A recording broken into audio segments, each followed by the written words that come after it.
Good morning and welcome to the Campbell's Company First Quarter Fiscal 2026 Earnings Conference Call. Today's conference is being recorded. All lines will be muted during the presentation portion of the call, with an opportunity for questions and answers at the end. If you would like to ask a question, please press star 1 on your telephone keypad. I would now like to turn the call over to Rebecca Gardy, Chief Investor Relations Officer at Campbell's. Please go ahead.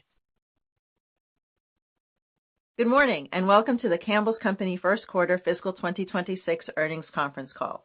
I'm Rebecca Gardy, Campbell's Chief Investor Relations Officer. Joining me today are Mick Beekhuizen, Chief Executive Officer, and our new Chief Financial Officer, Todd Cunfer. Today's remarks have been pre-recorded. After the prepared remarks, we will transition to a live webcast Q&A.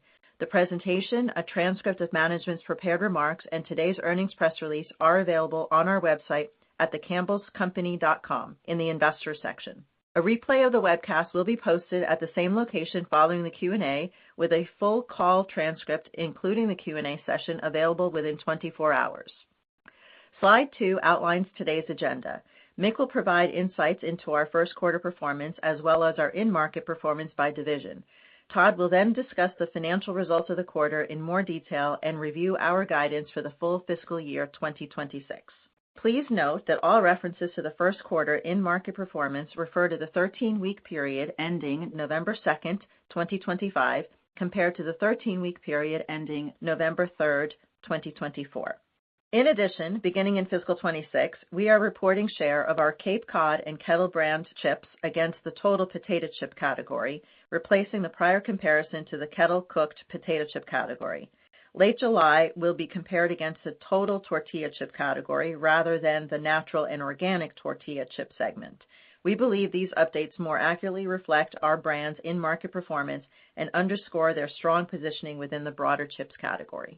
And finally, beginning in fiscal 2026, the snacking and meals and beverages retail business in Latin America is managed under our meals and beverages segment.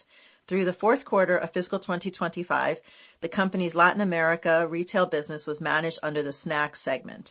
Prior period results have been adjusted to reflect this change. On our call today, we will make forward-looking statements which reflect our current expectations. These statements rely on assumptions and estimates which could be inaccurate and are subject to risk. Please refer to slide 3 of our presentation or our SEC filings for a list of factors that could cause our actual results to vary materially from those anticipated in the forward-looking statements. Because we use non-GAAP measures, we have provided a reconciliation of each of these measures to the most directly comparable GAAP measure in the appendix of our presentation. And now, it is my pleasure to turn it over to our Chief Executive Officer, Mick Beekhuizen. Mick? Thanks, Rebecca. Good morning, everyone, and thank you for joining our first quarter fiscal 2026 earnings call. Before we review our results, I want to take a moment to welcome Todd Cunfer, our new CFO. With more than 2 decades of food industry experience, Todd brings the expertise and perspective we need.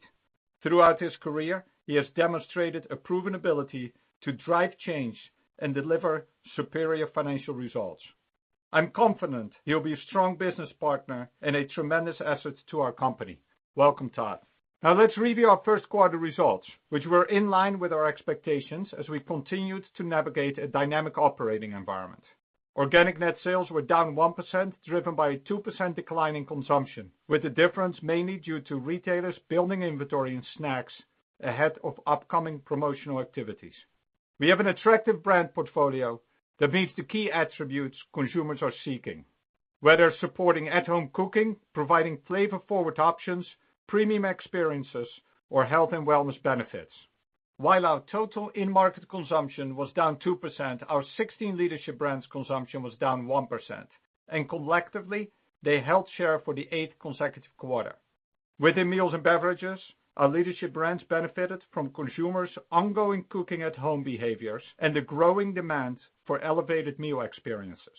However, our snacks business remained under pressure as consumers continue to be increasingly intentional with their purchases.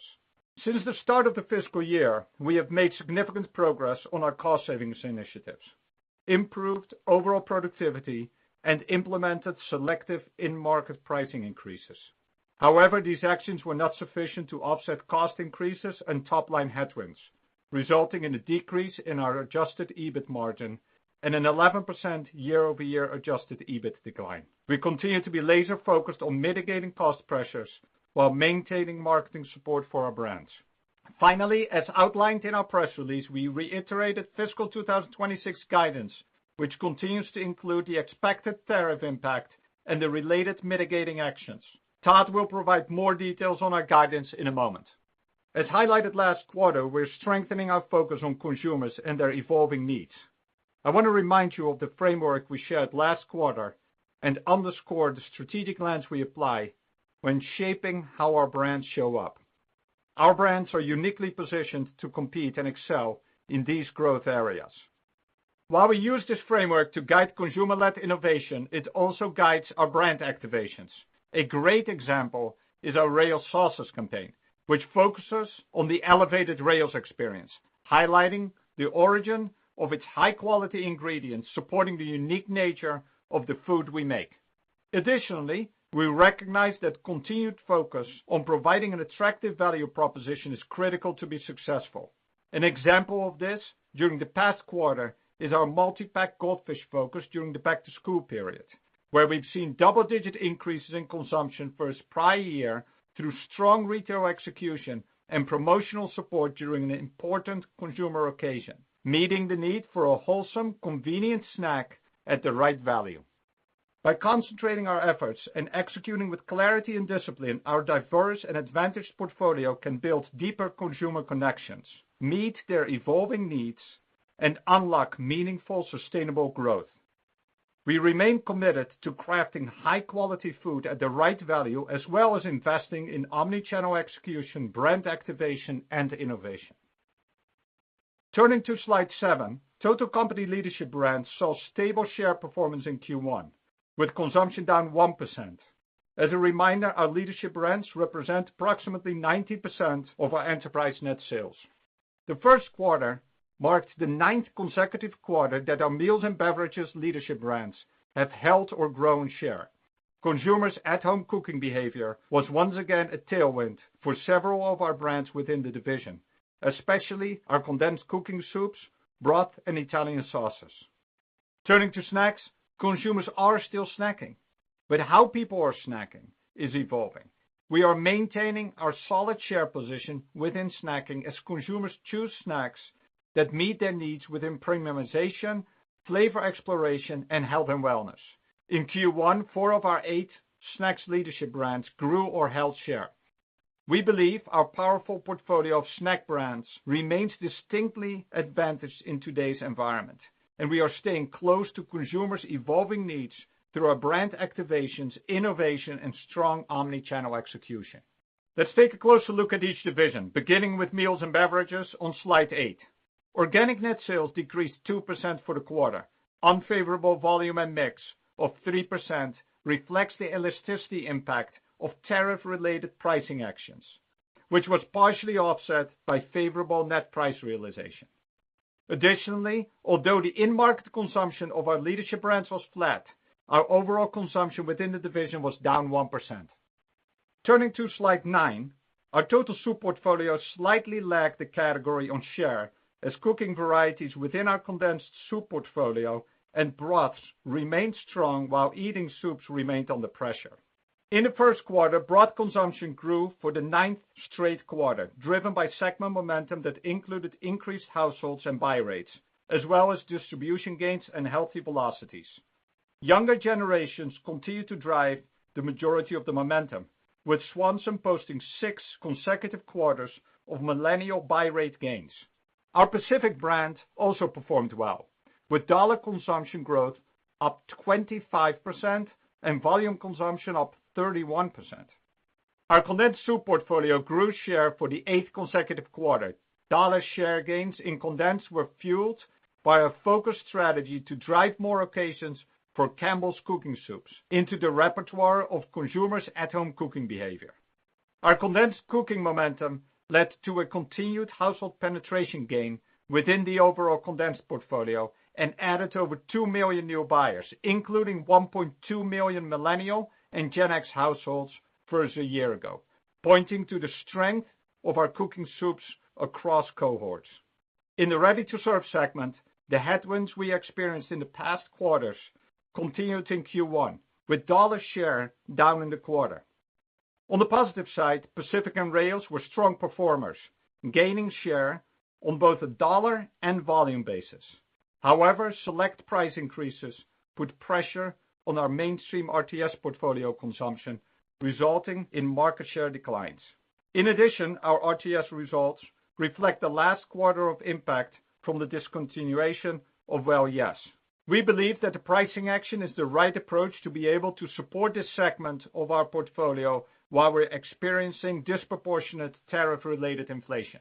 However, we are conscious of the importance of providing appropriate value in the marketplace, particularly during the critical soup season.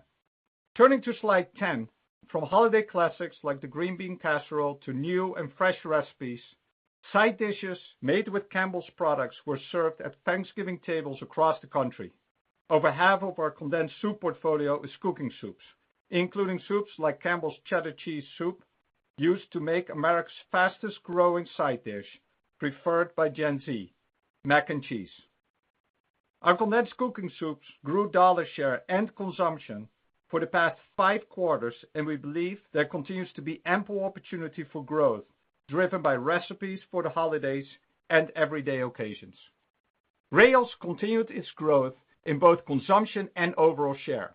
During the quarter, Rails outpaced the Italian sauce category by delivering low single-digit dollar consumption growth, with growth in both dollar and volume share, and remained the #1 brand in the category.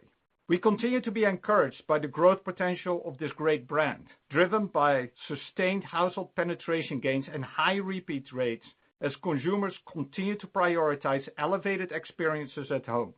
Earlier this morning, we announced we entered into agreements to acquire a 49% interest in 2 La Regina entities, the privately held producer of Rails tomato-based pasta sauces. Founded in 1972 with the philosophy of producing the highest quality Italian homemade premium and super premium tomato pasta sauces, La Regina has been a key partner of Rails since 1993. What makes Rails the best pasta sauce in the world is the ingredients, the recipe, and the care with how it's prepared. Rails sauces are simmered slowly and made in small batches with only the finest ingredients, like Italian olive oil and naturally ripened tomatoes from southern Italy. Rails sauces have no tomato blends, no paste, no water, no starch, no filler, no colors, and no added sugar. The result is an authentic, nutritious, delicious tomato sauce consumers can rely on to serve as a restaurant-quality meal at home. With this transaction, we are solidifying our strategic partnership with the Romano family to continue to fuel Rails' momentum. Over the years, La Regina has perfected its proprietary cooking process, invested in state-of-the-art capacity, and maintained a commitment to excellence, ensuring every jar of Rails sauce delivers a premium and unique experience. Campbell's investment in La Regina secures access to unique, high-quality ingredients, expands our innovation capabilities, and reinforces our commitment to producing Rails sauces with only the finest ingredients. Together with the Romano family, we look forward to continuing this journey. We could not be more excited about the momentum and growth trajectory of our Rails brand. Now let's turn to our snacks business on slide 12. While snacking occasions are growing, consumer preferences continue to evolve to health and wellness and the desire for worth it experiences, many of which are aligned with the consumer growth pillars I discussed earlier. We believe our powerful portfolio of brands remains advantaged in today's environment, especially in terms of premiumization and flavor exploration. We are taking steps to further improve the health and wellness benefits of our snacks leadership brands, for example, by providing consumers with avocado oil in our chips portfolio, and we have an exciting innovation pipeline for both the short and long term. Organic net sales declined by 1%, driven by volume declines, which were partially offset by positive net price realization, reflecting pricing actions taken to address input cost inflation, primarily in cocoa and eggs. The headwind from partner and contract brands was about 1 point to net sales as expected. The difference between the year-over-year decline in net sales and consumption is driven by shipment timing of holiday-related activities. As shown on slide 13, we held or gained share in about half of our portfolio with solid performance in Pepperidge Farm cookies, Snack Factory, and Late July, and are focused on accelerating share recovery in pretzels and crackers. To support this momentum, we are prioritizing delivering clear consumer value, including leveraging price pack architecture while accelerating our innovation pipeline. We're also strengthening in-market omnichannel execution with targeted activation during key drive periods, such as the holidays and upcoming sport championships, where snacks play a big role in gatherings. Let's talk more about our Pepperidge Farm fresh bakery and cookies business, which held share and was relatively flat from a consumption perspective. I will start with a standout performance in cookies, where we outperformed the category and gained share in both dollars and volume through successful innovation launches, including the fall LTOs like Pepperidge Farm Milano Pumpkin Spice, Milano Chai Latte, and soft-baked pumpkin cheesecake. The double-digit consumption growth we are driving in Milano continues to contribute materially to overall category growth for the third consecutive quarter. Within our fresh bakery business, dollar and volume share were both relatively flat.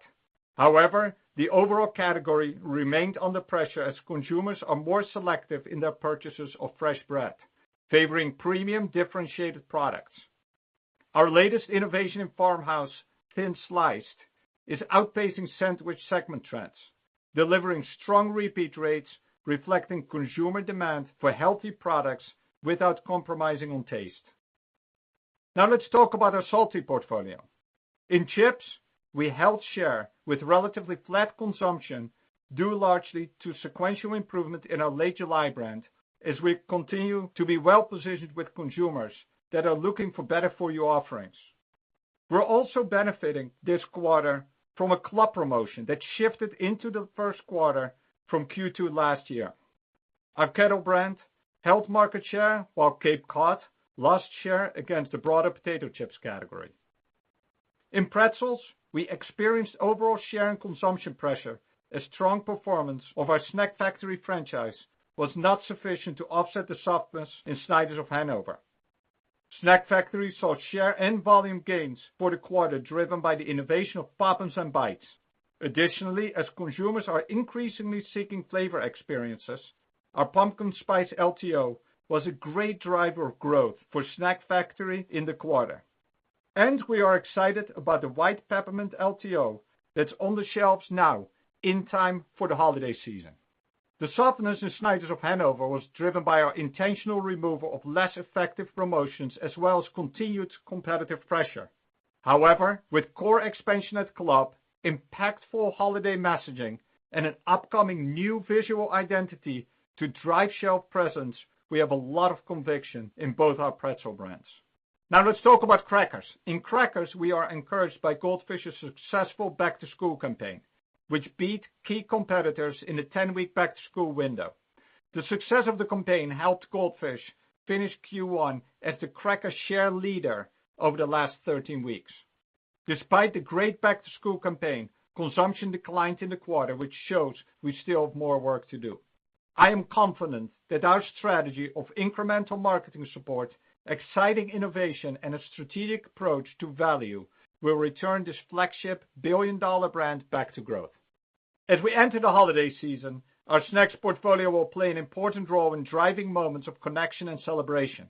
Our Pepperidge Farm cookies, crackers, and bakery items remain a staple of holiday gatherings. Additionally, we are leaning into holiday activations like White Cream and Peppermint Snack Factory Pretzel Crisps, Snyder's of Hanover Holiday Cabin Kits, and Brown Sugar Vanilla Tortilla Chips from Late July to capture heightened seasonal demand while maintaining a sharp focus on execution and in-store displays.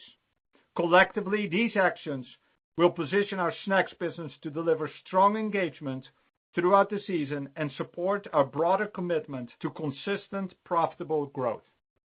Before turning it over to Todd, I would like to highlight again how we're delivering today while building for tomorrow. As the operating environment remains dynamic and consumer preferences continue to evolve, strong day-to-day execution is critical. Our portfolio is well positioned. We remain confident in our leadership brands and our ability to serve delicious at-home cooking options, better for you options, and elevated experiences that delight and excite consumers. We are committed to crafting high-quality food at the right value with a continued focus on omni-channel execution, brand activation, and innovation. Specifically in meals and beverages, we remain focused on brands and offerings that will continue to shape at-home cooking momentum because we believe it's a trend that's here to stay. While we continue to enhance our snacks portfolio, reigniting Goldfish is a top priority. We continue to focus on productivity and cost savings initiatives across the organization to mitigate elevated inflation and invest in our brands, while we strengthen our overall foundation as we drive change to deliver sustainable, profitable growth. With that, let me turn it over to Todd. Thank you, Mick, and good morning, everyone. As Mick mentioned, our first quarter performance was in line with our expectations and reflected focused execution amidst a dynamic operating environment. At a high level, organic net sales decreased 1%. Adjusted EBIT decreased 11% to $383 million, primarily due to lower adjusted gross profit, partially offset by lower adjusted administrative, marketing, and selling expenses, while adjusted EPS decreased 13% to 77 cents. Now let me provide more details on our financial performance and guidance. Turning to slide 18, net sales were $2.7 billion, a decrease of 3%. Organic net sales decreased 1%, primarily due to unfavorable volume and mix, partially offset by net price realization. On slide 19, first quarter adjusted gross profit margin decreased 150 basis points to 29.9%, driven by cost headwinds of 520 basis points, inclusive of cost inflation and other supply chain costs and the impact of gross tariffs. These costs were partially offset by cost savings and supply chain productivity improvements and favorable net price realization. Gross tariffs had a 200 basis point negative impact on the adjusted gross profit margin in the quarter. In the first quarter, Campbell's made progress towards its fiscal 2028 cost savings target of $375 million by delivering approximately $15 million in new savings, bringing total cost savings achieved to $160 million.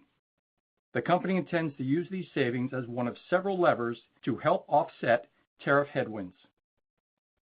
As we look at the second quarter, we expect an increase in both promotional activity and marketing investment to further strengthen top-line performance. Turning to slide 20, adjusted marketing and selling expenses decreased 2% versus prior year, primarily due to lower selling expenses, the benefit from cost savings initiatives, and lower incentive compensation, partially offset by higher marketing expenses. Adjusted marketing and selling expenses were 9% of net sales, consistent with the prior year. In the second quarter, we expect marketing and selling expenses to be at the upper end of our targeted range of 9 to 10% of net sales. Adjusted administrative expenses decreased 9%, mainly driven by the benefit from cost savings initiatives and lower incentive compensation. As shown on slide 21, first quarter adjusted EBIT decreased 11%, primarily due to lower adjusted gross profit, partially offset by lower adjusted administrative and lower adjusted marketing and selling expenses. On slide 22, adjusted EPS decreased 13% to 77 cents, driven by lower adjusted EBIT. Lower interest expense provided a 1 cent benefit, offset by a 60 basis point increase in the adjusted tax rate, which was EPS dilutive of 1 cent. The divestiture of Noosa also had a 1 cent negative impact for the quarter. As a note, the gross impact of tariffs to Q1 adjusted EPS was 14 cents, while the net impact of tariffs was 4 cents to EPS for the quarter. Turning to slide 23, Meals and Beverages first quarter reported net sales decreased 4%.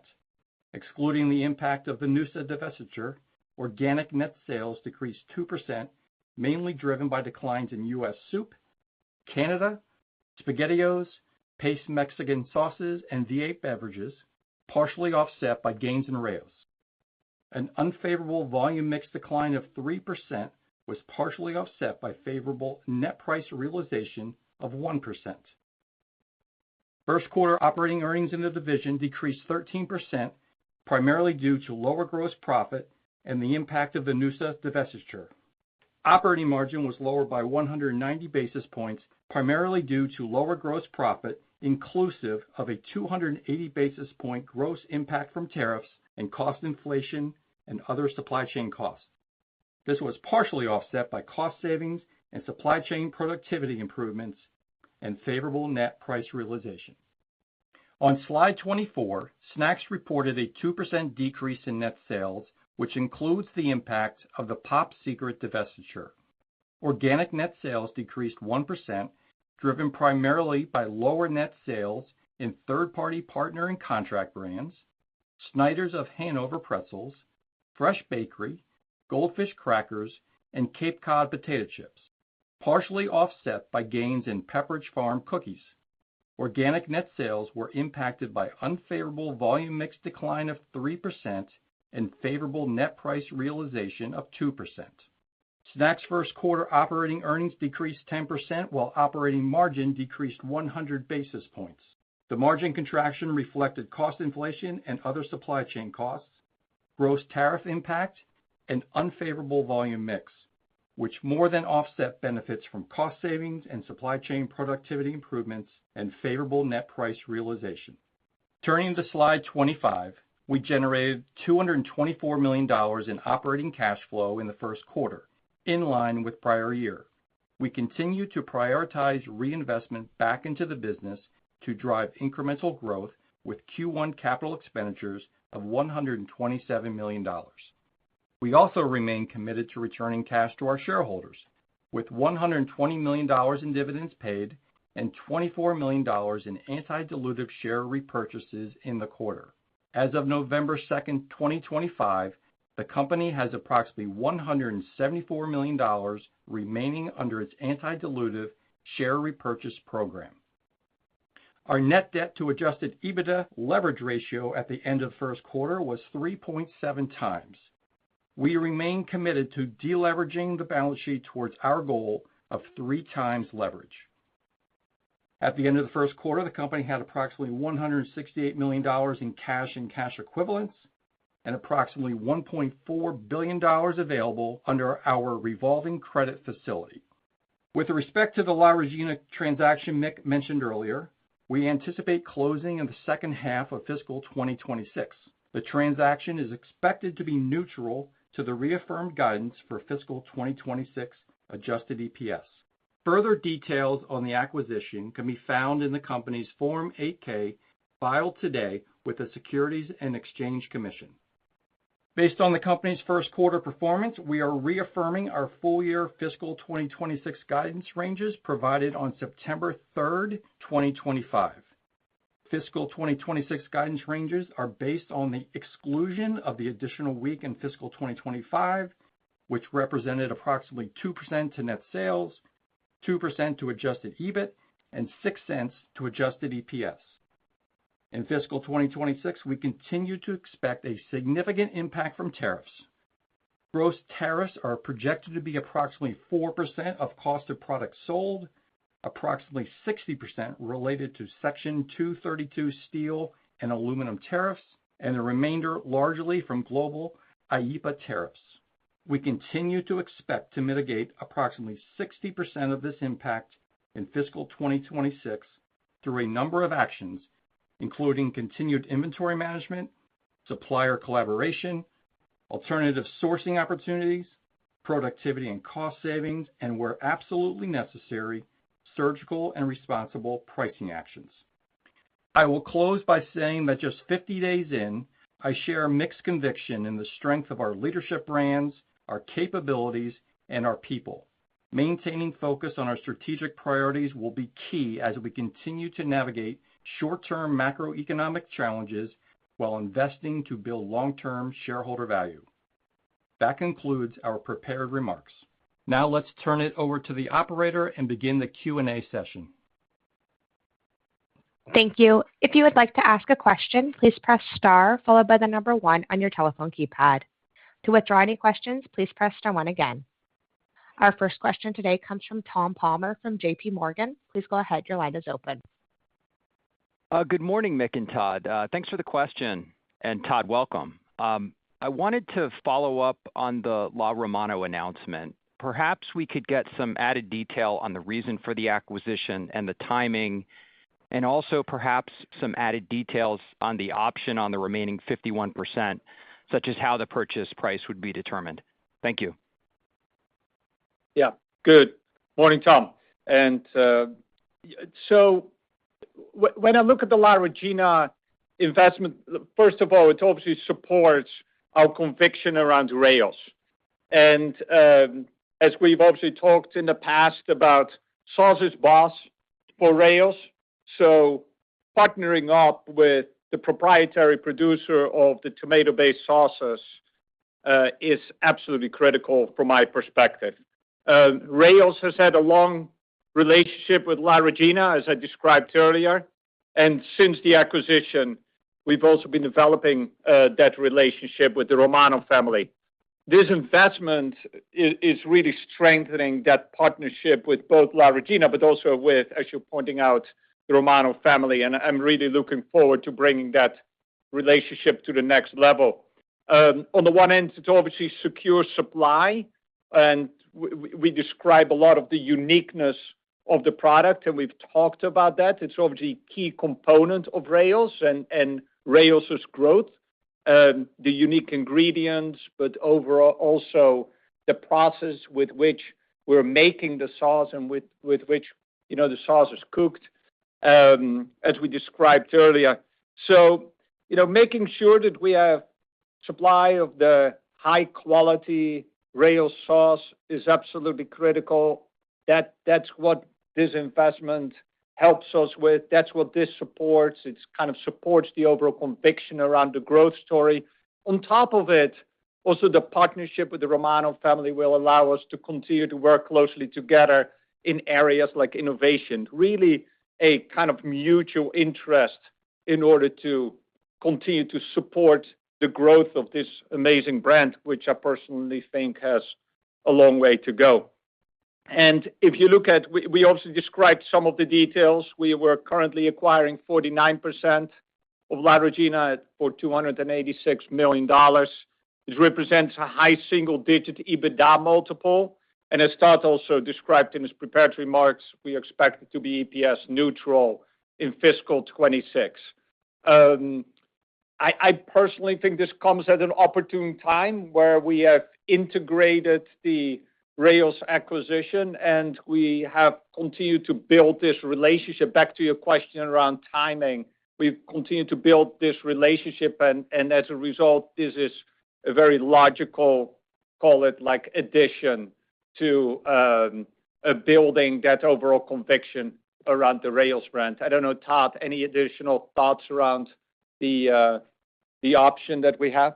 Yeah, so just to be clear on the timing, so the first payment, we anticipate closing sometime the second half of this year, $146 million cash payment immediately. 1 year later, there'll be a second payment of $140 million. That gets to the $286 million for the 49% ownership portion. After that first year, we do have a call option. We can purchase the remaining 51%. There will be likely a premium, depending on the performance, of up to 20% of premium on the second half of the piece. So the valuation approaches around $600 million ultimately if we exercise that option. And the Romano family has a put option 4 years after we close on the transaction for us to purchase the remaining. So again, about close to around a $600 million ultimate valuation. As Mick pointed out, high single-digit multiple. Just super excited about this opportunity. It's going to be a great partnership. It's going to improve the margins of the Rails brand. So it's a win-win for everybody. Great. Thanks for all the detail. Our next question comes from Andrew Lazar from Barclays. Please go ahead. Your line is open. Great. Thanks so much. And welcome, Todd. I think last quarter, Campbell spoke about its intention to stabilize the snack segment in the second half of the fiscal year. And it looks like you're still expecting that to be the case. I guess based on the data we can all see, it doesn't seem that trends improved maybe as much sequentially in the fiscal first quarter as you might have expected. I was hoping you could go through what gives you the conviction, in a back half stabilization. And, how do you think this is impacted, if at all, from a key snacks player talking, more about affordability going forward? Thanks so much. Yeah, thank you, Andrew. So maybe stepping back first with regard to the overall categories, and when I look at the snacks categories that we participate in the aggregate, the dollar consumption trend was sequentially relatively stable, i.e. it didn't deteriorate further in the third quarter for the third quarter in a row. So I do expect as a result that you're basically going into next quarter, you're going to continue to see that category pressure. And I don't expect that to immediately change within the next couple of months. However, as we're getting into the second half, arguably comps should become a little bit easier, and that should allow categories overall to start to stabilize. That being said, we're obviously, as I described also during my prepared remarks, we're focused on, what we control, and we clearly see that snacking is evolving, and I described it extensively in my prepared remarks, but we are very focused on making sure that we continue to evolve our portfolio with that. When I look specifically at our portfolio performance in Q1, if you look at bakery and cookies, one of the things that actually worked well is the innovation, and particularly the cookie innovation. And that really is something that we got to make sure that we keep that momentum going. If I look within salty, within chips, some benefit from timing of certain promotional activities. So I expect that we're going to continue to feel a little bit of pressure on chips, also a relatively competitive, call it subcategory within salty. Within pretzels, we have great results around Snack Factory. They're really encouraging. We got to make sure that we keep that momentum going, a lot around innovation, but also in-market execution. With regard to Snyder's of Hanover, we still got some work to do. And then when I look at crackers, which is the third major category within our snacks portfolio, it's really coming back to making sure that we reignite Goldfish. Now, when I look at Goldfish in Q1, as we also described, the back-to-school performance was quite good and encouraging. Really also focused back on price pack architecture. I mentioned that in the past and the importance of that during the right moments, making sure we provide the right value to the consumer. And that came through with the multi-pack execution during the back-to-school period. So there's definitely some green shoots throughout. That being said, making sure that, for instance, we are getting Goldfish back to growth is absolutely critical for not only the cracker, performance within our cracker category, but also more broadly within our snacks portfolio. So that's something that we are very focused on. When I look at Q1, we made some progress. We got still more work to do. As I pointed out, there's some proof points that we are going to continue to amplify throughout the year. I also think it's going to be really important to make sure that we see some of these proof points come together in Q2, and that will inform us around the second half trajectory of our snacks business. So hopefully that gives you a little bit of context around kind of our performance. Yep. Thank you so much. Our next question comes from David Palmer from Evercore ISI. Please go ahead. Your line is open. Great. Thank you. Just to follow up on salty snacks, I know you won't be surprised to hear that people are really thinking about mega trends with regard to salty snacks right now. And obviously GLP-1 usage, people are concerned that that's going to be ramping into 2026. And then, of course, there's that issue that some cite about COVID era overpricing, just a hangover, particularly within certain income cohorts. I'm wondering if you feel like these factors are relevant more to some subcategories. I know, that salty snacks right now overall is up 1% in the latest dollar sales that we see ending November 30. So it doesn't look like it's that bad of a category. So it's a little bit confusing to, it sounds worse than it is, so to speak. But I'm wondering how you're thinking about those mega trends and how they might interact with certain sub-segments and how you're perhaps thinking about that going into 26. So thanks.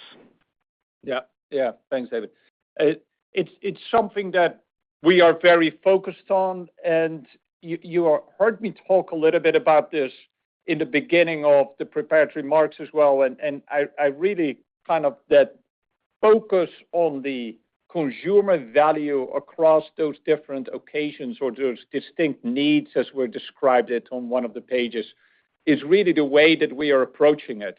First of all, and this is has been a focus since I became the CEO, is really making sure that we elevate the focus on the consumer needs across the organization. You see that come through in these different mega trends that we've identified around whether it's premiumization, flavor exploration, health and wellness, and cooking and comfort. For snacking specifically, people are still snacking as you're describing. However, snacking is evolving. And we see that really taking place within those three key pillars that I described earlier, whether it is that elevating the experience or people want an exciting experience, which comes back to premiumization or flavor exploration, or the focus on health and wellness. And our brands, our call it premium snacking brands, really have a place to win within those different trends. We just need to make sure that when we innovate, we're very conscious of what the consumer is looking for, so that allows us to continue to evolve our portfolio. And at the same time, from a messaging perspective, when we communicate or connect with the consumer, we need to make sure that we bring it back to these core focus areas that we know the consumer is focused on. So we're working through that, and definitely some areas are working. Others, we got some more work to do. The one thing that is an overarching, call it like important piece that I pointed out also when I talked about Goldfish, is the continued focus on value. And that you see across the overall consumer spectrum, and that's something that goes for both divisions. Thank you. Our next question comes from Robert Moskow from TD Cowen. Please go ahead. Your line is open. Hi, folks. Thanks for the question. I guess I really have two. I wanted to know, Mick, you said two things about the soup business. You said that it's important for you to raise price to cover costs, but also you recognize the importance of providing value and that there's been some share losses in eating soup. So, these two things kind of clash with each other. Do you think you'll need to improve affordability of eating soups, and how have competitors responded to the price increases? Yeah. So definitely something we're very conscious of, right? And by the way, Rob, maybe stepping back for a minute, if you look at our total soup portfolio, obviously on the one hand, cooking is really working, and we're really feeling some of that pressure on the eating side. Within cooking, that's really coming back to broth. On the one hand, we are seeing, by the way, that private label is recovering. And as a result, although I still expect continued growth of the category, but also growth for us, I do expect that we're going to feel some of that share pressure that we've talked about in the past to start to materialize as private label continues to recover. Now, from a condensed perspective, the condensed portfolio is really split in two, and it's interesting when you peel that back and you really see the growth on the cooking side of condensed, which is really back to a lot of the creams, for instance, that are being used in recipes as ingredients, and then some of the more eating-focused, oriented products within our condensed portfolio. That's where you're feeling some of the pressure in general.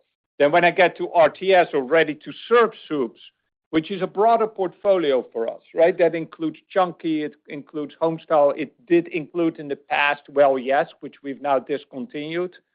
That's where we felt the most pressure, which is on the one end, because of what I described earlier, a little bit of that pressure on eating soups in general, and then in combination with some of the pricing actions that we have taken that, listen, we've taken them, we talked about it last quarter. We've been really surgical about it.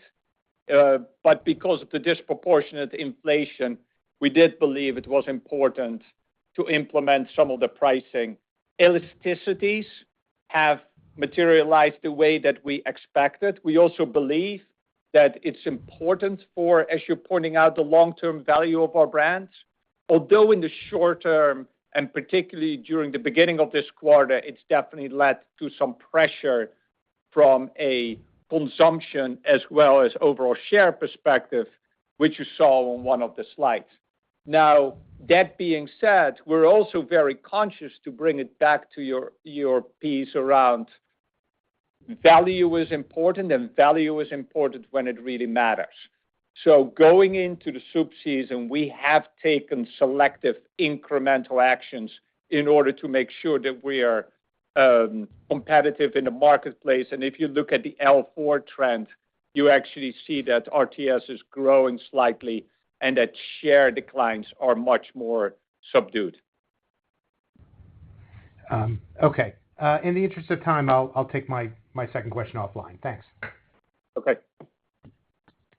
Our next question comes from Michael Lavery from Piper Sandler. Please go ahead. Your line is open. Thank you. Good morning. Just wondering if you could come back to La Regina for a minute. You mentioned the margin benefit, but I suppose at 49%, would that still come through in operations, or would that only occur after, if and when you have full consolidation? And then in either case, maybe could you just touch a little bit on what, if any, implications the deal has for top-line momentum? It's always been a strong brand, but it is certainly, as it gets bigger and bigger, grows a little bit more slowly. How do we think about just, what you can do to keep the momentum going on the strength of the top line as well? Maybe I'll start off with the top line, and Todd, if you can then, add a little bit around, the consolidation piece and the margin piece. So from an overall growth perspective, you did see that we continue to have growth this past quarter. We talked about this in the past as, call it mid to high single-digit growth has always been the focus going into this fiscal year. We had 4% consumption growth this past quarter.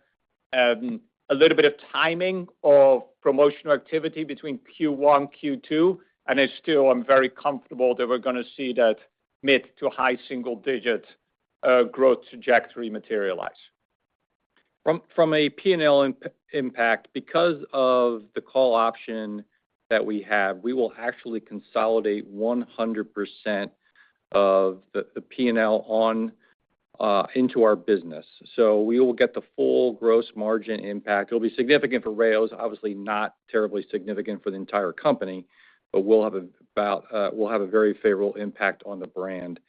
We will then back out 51% of the earnings of La Regina through a minority interest line, and then obviously we'll have any additional interest expense coming through as we finance the purchase. As we talked about earlier, for this year, it should be a wash to EPS over time. Obviously, we believe it'll be accretive.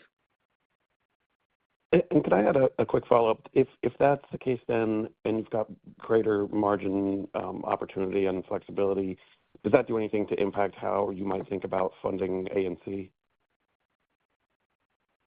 It gives more to come, Michael. It gives us obviously flexibility from lots of aspects to invest in the business as you intimate, innovation, channel strategy. It just gives us a lot more flexibility on the brand, and so we think it's going to be a great impact for us. Okay, thanks so much. Our next question comes from Peter Grom from UBS. Please go ahead. Your line is open. Great, thanks. Good morning, everyone. Hope you're doing well. So Todd, I kind of had a broader question for Todd, and I guess I know it's only been a few weeks, but maybe just some initial perspectives as you step into this role, kind of where you see the biggest opportunities for improvement, maybe just as where you see them today, and whether that be in growth, profitability, cash flow. What kind of stands out to you? Yeah, look, I took this position for a couple of reasons. One is I think the brands are just incredible, powerful, absolutely have a right to win.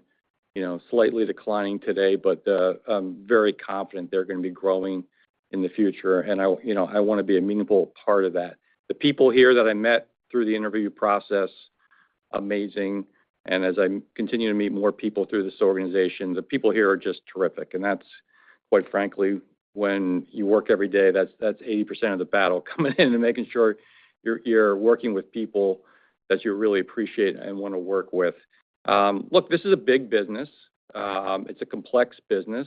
I think I can add value in streamlining analysis, making sure we focus on the right things, making sure we have the right people working on the right things, making the right investments.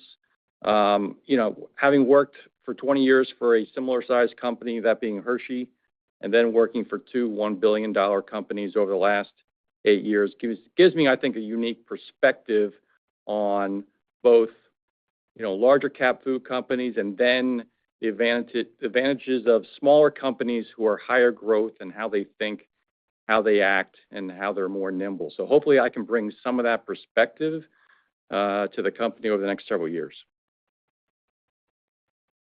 Great. Thank you so much. I'll pass it on. Our next question comes from Jim Salera from Stephens. Please go ahead. Your line is open. Hey, Todd. Thanks for taking our question. Nick, I wanted to maybe circle back on Goldfish, because it sounds like that's going to be really the key lever to reigniting the snack segment growth as a whole. Can you just walk us through, has Goldfish lost households, or have you seen consumption frequency step back among existing households? And maybe if you could give us some detail on what the focus of the incremental marketing is going to be there. Yep. Sure. So you're absolutely right. Making sure that we get Goldfish right is really important. Obviously, one of our billion-dollar brands across our broader portfolio, and making sure that we have that growth back will help snacks, but obviously will help our broader organization. When I look at the Goldfish itself, and I look at kind of the key focus areas, first of all, maybe specifically to your question, household penetration, relatively stable. It's really buy rate that we felt a little bit more of the pressure. When I think about what are you as a result going to do about it, making sure that we provide, one, a clear message with regard and reminder of what Goldfish is, and that Goldfish is here, and that Goldfish, and what Goldfish provides. At the same time, from an innovation perspective, making sure that we give people also choices within the Goldfish portfolio. And one of the examples of that is, for instance, the Goldfish pretzel innovation that is coming out.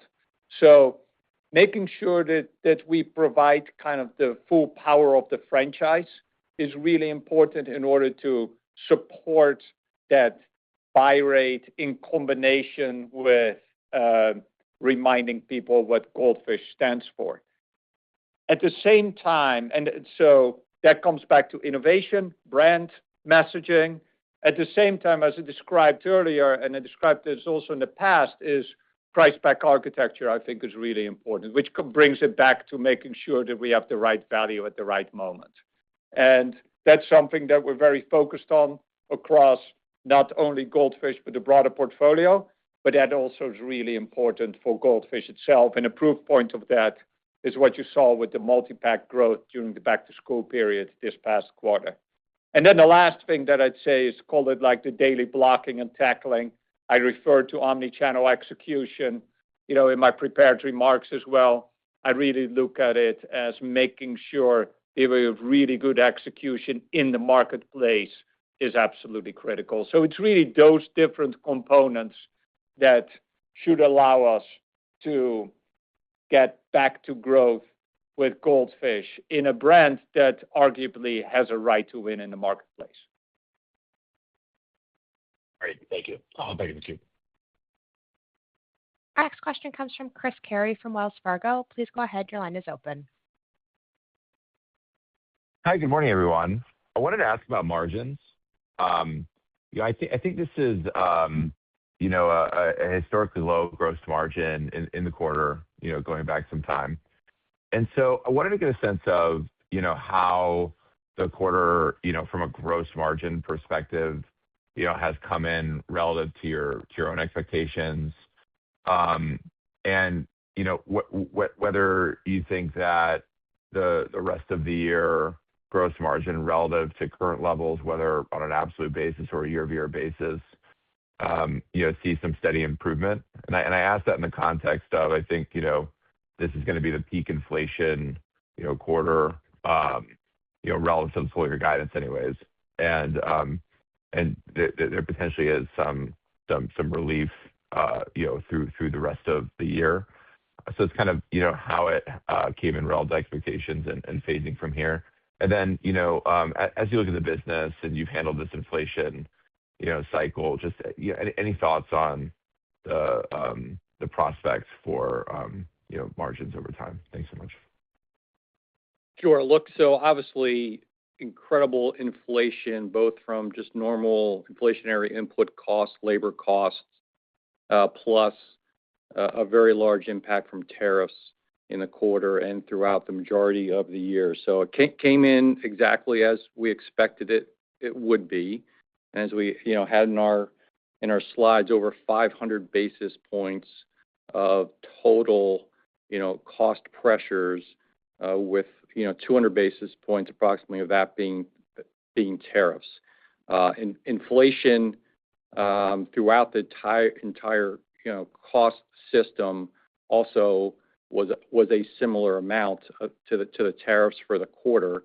And then we had incremental depreciation, higher logistics costs, a number of other items that put some additional pressure on it. Now, the good news is the supply chain team is doing an incredible job and was able to offset 70% of those costs.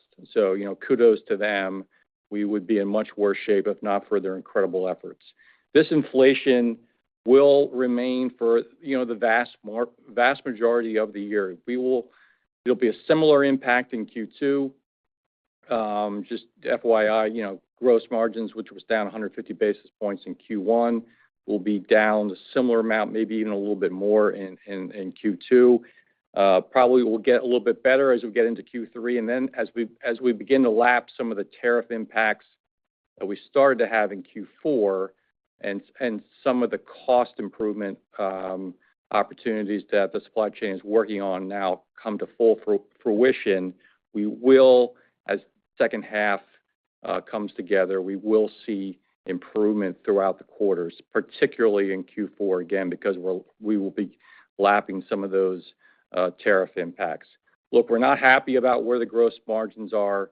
Clearly, we know we need to get them well above 30%, over time, and we have a number of cost initiatives in place to ensure that happens. Okay. All right, great. Thanks so much. We are out of time for questions today. This will conclude today's conference call. Thank you for your participation. You may now disconnect.